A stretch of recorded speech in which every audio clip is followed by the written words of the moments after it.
I don't know, I'm just me, I'm just me. I'm very disorganized at times, I'm organized at times, and August 9, 1986. Nebworth Park is packed with 120,000 enthusiastic fans. The anticipation is electric when the lights go down. Then, without realizing that this would be his last Queen show, Freddie Mercury walks confidently onto the stage. Then destiny intervened. Freddie met guitarist Brian May and drummer Roger Taylor one evening while they were performing with a band called Smile. Freddie was immediately captivated by their music, but more significantly, he recognized their potential. He had a vision, not merely admiration. Freddie replaced Smile's lead singer in 1970, bringing with him a fresh vibe, a fresh look, and an unwavering faith in the band's potential. He recommended that we call the band Queen. Like Freddie himself, the moniker was audacious, imposing, and dramatic. In his opinion, Queen was more than just a rock group. It would be a natural force, a spectacle. The band accepted, and Queen's iconic lineup began in 1971 when bassist John Deacon joined the group.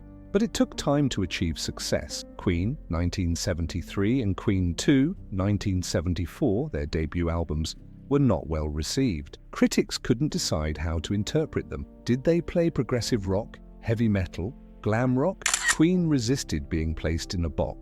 The band continued to perform, gaining recognition, but they were never able to achieve commercial success. Then came the song Killer Queen, which changed everything, and a heart attack in 1974. Freddie wrote the song, which was completely different from anything else on the chart.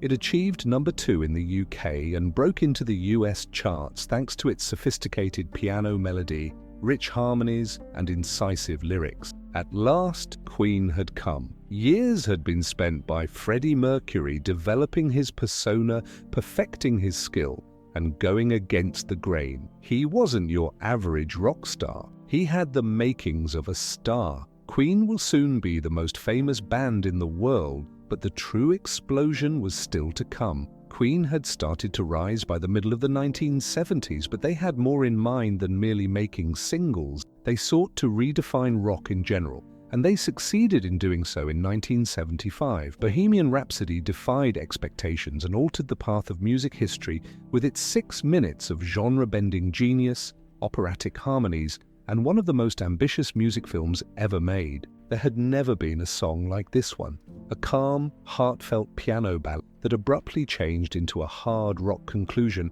after evolving into a dramatic opera segment. It defied every standard songwriting guideline. Despite his strained voice and worn-out body, he gives the music his all and doesn't let his listeners down. An era would come to an end that night, but beneath the glittering show, unseen conflicts were taking place. From Freddie's unstoppable stage presence to the hidden sickness he battled in quiet, from Queen's quick ascent to their internal conflicts. Record executives weren't convinced. Radio stations were hesitant. Queen, however, had faith in their masterwork. The public couldn't get enough of it when DJ Kenny Everett played it 14 times in a single weekend. It shot to the top of the UK charts and remained there for 9 weeks. Bohemian Rhapsody was more than simply a song, though. It was a revolution in vision. The accompanying music video became the first of its kind to be filmed in 4 hours on a very small budget. Instantly famous was the unsettling picture of the 4 band members in diamond formation, their features illuminated with a spooky intensity. Queen had already changed the rules decades before MTV. Freddie Mercury, a frontman unlike any other, was at the center of it all. He distinguished himself from all previous rock stars with his distinctive voice, dynamic stage presence, and colorful attire. With a vocal range of about 4 octaves, he was able to switch between earth-shaking force and delicate, gentle melodies with ease. He was singing more than that. He was entertaining audiences with an unparalleled charm. But there were risks involved with pushing limits. I Want to Break Free, a song about freedom and self-determination, was released by Queen in 1984. The film, a daring and entertaining satire of British soap operas with the musicians wearing drag costumes. It was an immediate hit in the UK, but in the United States, things were different. Because of the video's gender-bending humor, MTV declined to broadcast. The band was taken aback by the uproar and Queen's popularity in America started to decline. For Freddie, however, it was just another act that would be accepted as a form of self-expression years later. Queen had seen both successes and failures by the middle of the 1980s, but nothing could have prepared them for the day they took over the globe on July 13, 1985. Live Aid was promoted as the largest concert event in history, a worldwide charity event that was televised to about 2 billion people across 2 continents. The roster featured the biggest names in music, including U2 and David Bowie. However, nobody could steal the show like Queen. As 6:41 p.m. rolled around, Freddie Mercury performed in London's Wembley Stadium. He didn't require theatrics or costumes, just a white tank top and pants. There was only his piano, his voice, and a waiting audience. This is the tragic conclusion of one of rock's greatest legends and the secret tale of Queen's last performance. How did Freddie Mercury endure his agony to give one final thrilling performance? What actually transpired over the days preceding his farewell? We learn the real story of Freddie Mercury's farewell performance and his legacy tonight. In the tropical heat of Zanzibar on September 5, 1946, a kid was born who would go on to dominate stadiums and revolutionize rock music. The vibe changed the instant he sung Bohemian Rhapsody's first line. Next up was Radio Gaga. 72,000 spectators cheered in unison as Freddie clapped above his head. The audience and artist had a compelling, even mystical connection. The set list was unrelenting. We Will Rock You, Hammer to Fall, and We Are the Champion, an anthem that appeared to cut across time and space, came last. Elton John shook his head incredulously backstage. He screamed, "You bastards, you stole the show!" He was correct. Queen's 21-minute performance, which is frequently praised as the best live set in rock history, became the pivotal event in Live Aid. Furthermore, it did more than simply enthrall people. It gave Queen's career new life. In 1986, with renewed vigor, they produced A Kind of Magic, which included music from the fantasy movie Highlander. Stadiums were selling out once more. They were at the top once more. However, something was shifting behind the scenes. Everything Queen had created will soon change because of a secret that Freddie Mercury was harboring. He was also running out of time on stage. Star. Queen had reached a new level of popularity by the summer of 1986. Their most ambitious tour to date was their Magic Tour. 26 performances in front of more than 1 million fans throughout Europe. The spectacle was grandiose in scope.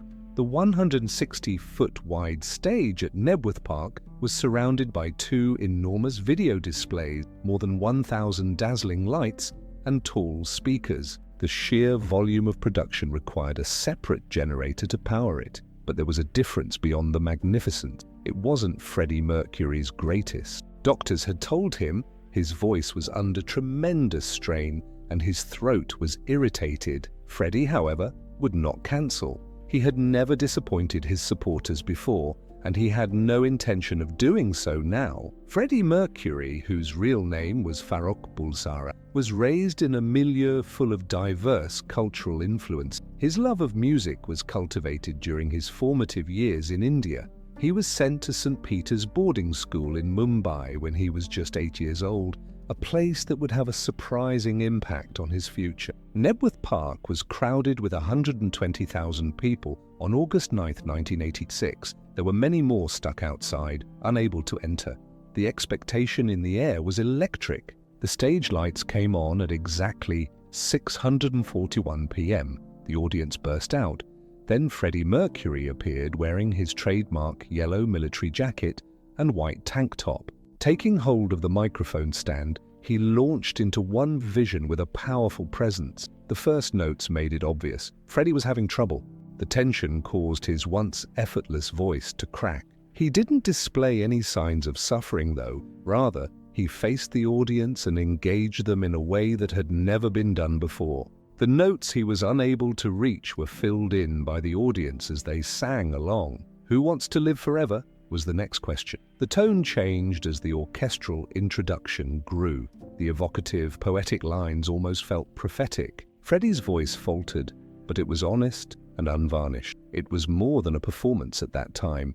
Even though none in the crowd yet recognized it, it was a farewell. Freddie was stronger by the time Bohemian Rhapsody came on. The operatic voices played from tape as he strutted through the ballad portion and took center stage. However, he gave it his all at the hard rock climax, shouting out every line and striking notes he hadn't tried in years. With their voices blending into a deafening wall of sound, the audience roared, "We are the champions, the last song follows." The situation was too much to handle. Freddie opened his arms wide, perhaps welcoming all of the stadium's supporters. On the last chorus, his voice cracked a little, yet he held the note and longer rather than retreating. In response, the crowd let out a yell, joined in on the song, and encouraged him. God Save the Queen, Queen's final song, was played at precisely 9:02 p.m. The band would normally leave the stage at this point, but Freddie stayed. He remained motionless, taking in the scene.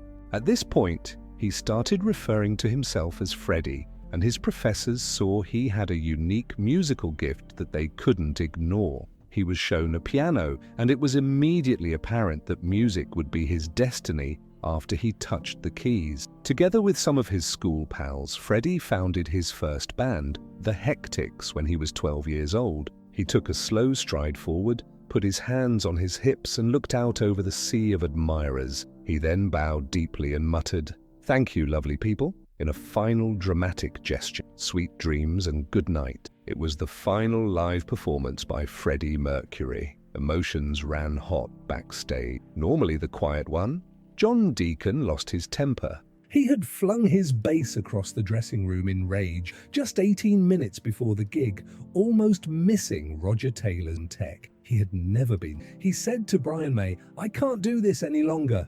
He seemed to already know. They had reached the end of Queen as they knew it. Then disaster hit. During Who Wants to Live Forever, 23-year-old Michael Jennings passed out in the middle of the audience, only 50 meters from the stage. Medical personnel raced to his aid, but they were powerless. His heart attack had been fatal. As the band performed their most poignant song of the evening, they were unaware that a life had been lost. Freddie Mercury skipped the customary post-concert festivities. He swiftly left the stage and vanished into the dressing room. He was always the last to depart, laughing and drinking with the workers, but he said nothing this time. He dabbed at his eyes with a handkerchief as he peered out of the window of the automobile that would transport him back to London. He knew, then and there, all he had left had been given. It was farewell. Following the thrilling Magic tour, Queen stepped back from the limelight. However, Freddie Mercury was engaged in an unwinnable conflict behind the scenes. He was given the much-feared HIV diagnosis in 1987. Freddie made the decision to remain silent during a period when the illness was stigmatized and misunderstood.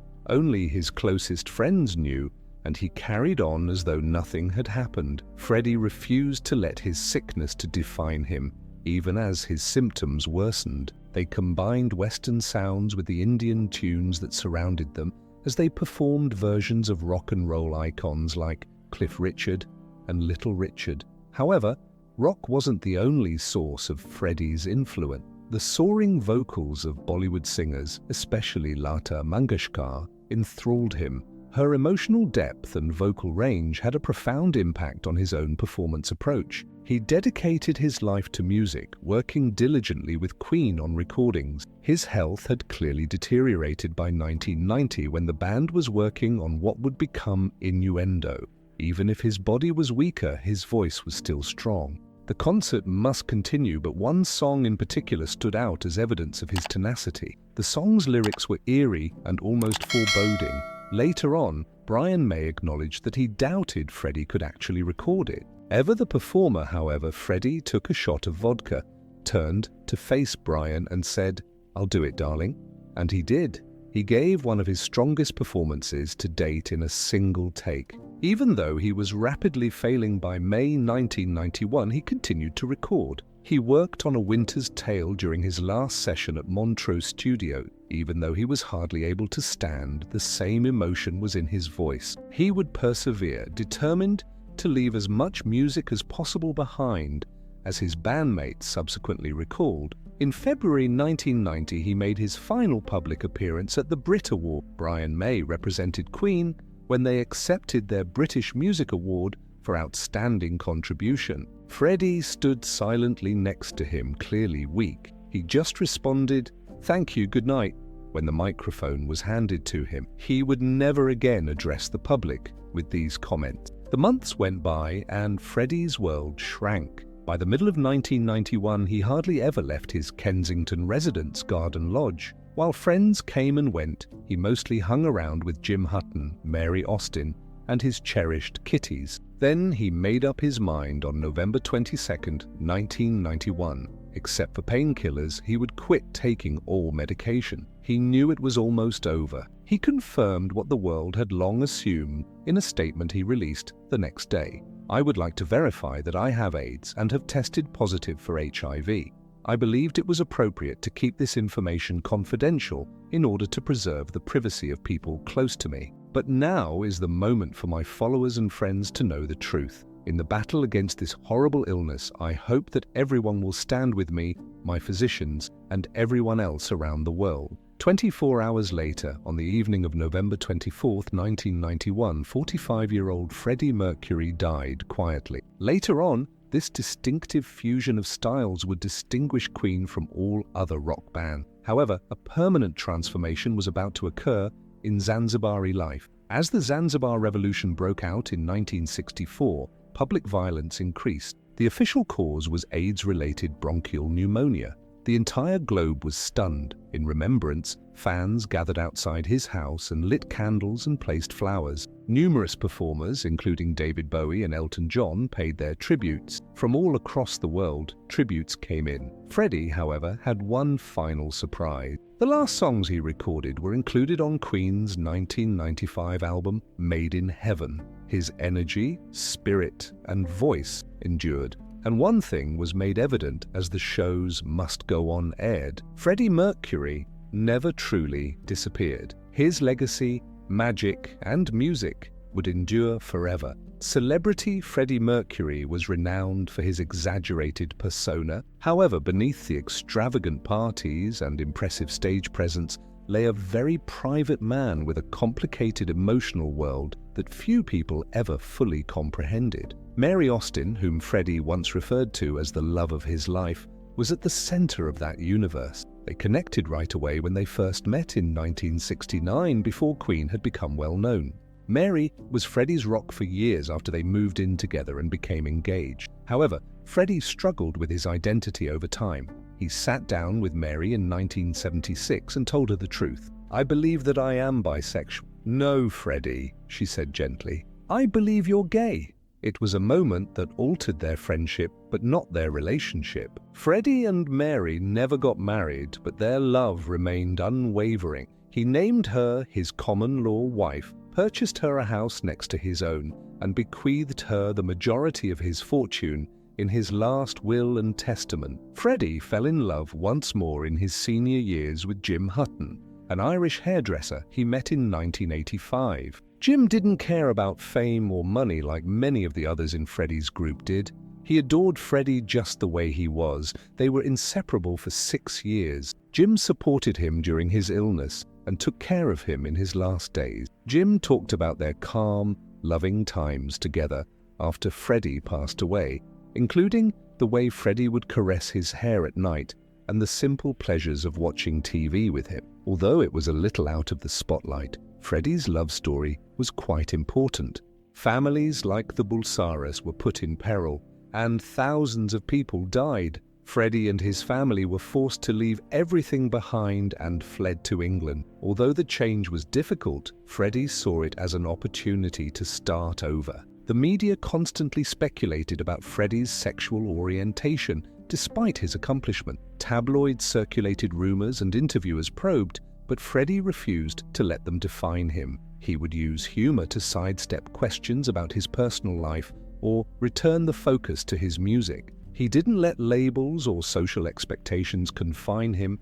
Instead, he lived by his own standard. Outside of the stage, Freddie was a true artist. He was passionate about more than just music. He loved fine art, fashion, and design. His house, Garden Lodge, was filled with antique furniture, sculptures, and paintings. He surrounded himself with beauty everywhere he looked, collecting delicate glasswork, Japanese woodblock prints, and sketches by Picasso. His dedication to his cats is among his most well-known passion. He had more than 10 at one point, each with their own peculiarities and personality. He even dedicated his solo album, Mr. Bad Guy, to all the cat lovers in the planet, including Tom, Oscar, Tiffany, and my cat Jerry. He made sure they were always taken care of when he was away, and he would call home from tour simply to talk to them. Freddie remained mysterious even after death. His last request was that his remains be kept private and hidden away from prying eyes. Following his cremation, Mary Austin collected his ashes and,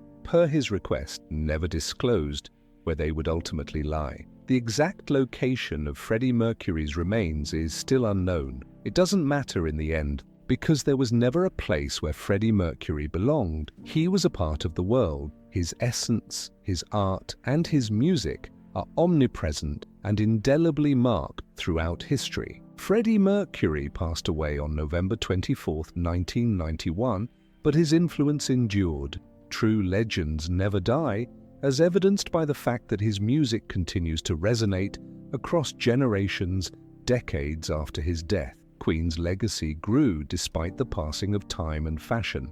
The enduring appeal of their songs is demonstrated by the fact that their greatest hit CD is still the best-selling album in UK history. Bohemian Rhapsody, We Will Rock You, and We Are the Champions are not simply timeless songs. The history of music is interlaced with these anthems. Then, in 2018, the release of the movie Bohemian Rhapsody brought Freddie's narrative to a whole new generation. With an almost $1 billion box office receipt and 4 Academy Awards, the film became an international sensation. Millions were introduced to the man behind the song thanks to Rami Malek's portrayal of Freddie, who brought the legend to life. Freddie studied graphic design at Ealing Art College while residing in a humble house in Feltham, close to London. However, his love of music remained unwavering. He became fully involved in the local music scene by going to shows and making sketches of band concepts. It was an opportunity for ardent admirers to relive his genius.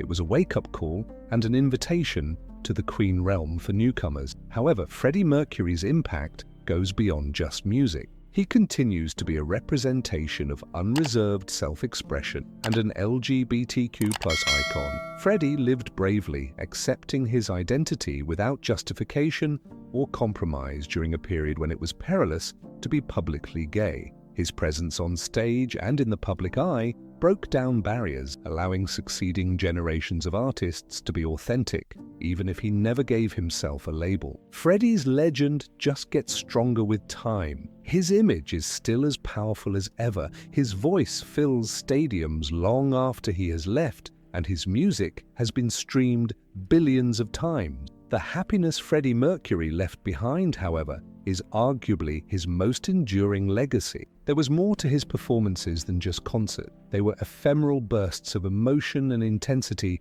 that were impossible to duplicate. Therefore, we remember not just the musician, but also the man, the artist, the visionary, and the legend as the show's last notes must be played. Because even though Freddie Mercury is no longer with us, his music, voice, and energy will endure.